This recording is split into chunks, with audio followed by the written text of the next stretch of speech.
Naturalment li l-ġimgħa l-oħra, tard il-ġimgħa l-oħra sibna ruħna f'sitwazzjoni fejn kien hemm emenda tal-Partit Soċjalista Ewropej li tagħhom huma membri Alfred Sant, Mirjam Dalli u Mallim Mizzi fejn kienet titlob biex Malta tkun imsemmija bħala a tax haven country.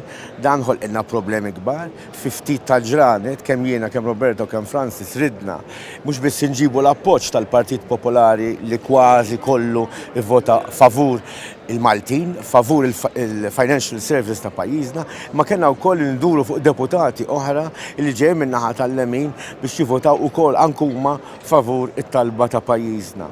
U llum minkejja li l-vot kien viċin ħafna, rrid ngħid li t-talba tas-soċjalisti ma ġietx milquha u allura f'dal mument rebħet Malta. Però jekk ħajqpa' Konrad Mizzi, Ministru ta' Joseph Muscat, kif ukoll Keith Schembri, Xef de Kabinet ta' Joseph Muscat, id-darba li ġejja sfortunatament il-financial service tagħna se jkun qegħdin fi problemi kbar. Tajjeb li nfakru wkoll li kieku ma kienx għall-iskandlu tal-Panama kieku llum ma kienx ikollna f'sitwazzjoni li rridu nivvutaw fuq kritika daqshekk ħarxa u mhux neċessarja fuq Malta.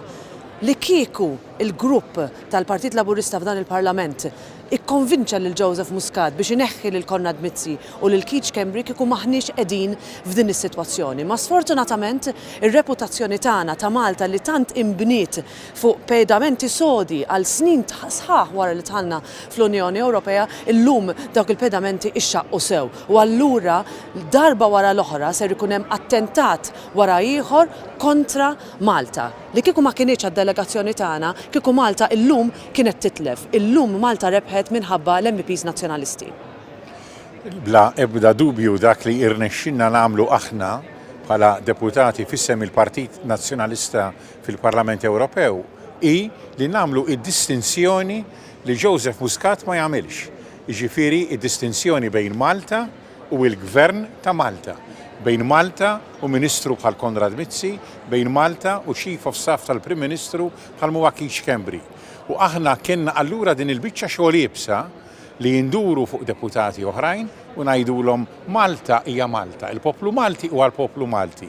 U aħna rridu li l-vot ikun favur Malta u favur il-poplu ta' Malta.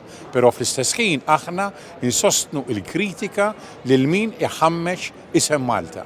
U għalhekk irridu inkomplu bil-ħidma tagħna biex ir-reputazzjoni tagħna niddefenduha u niddefenduha aħna.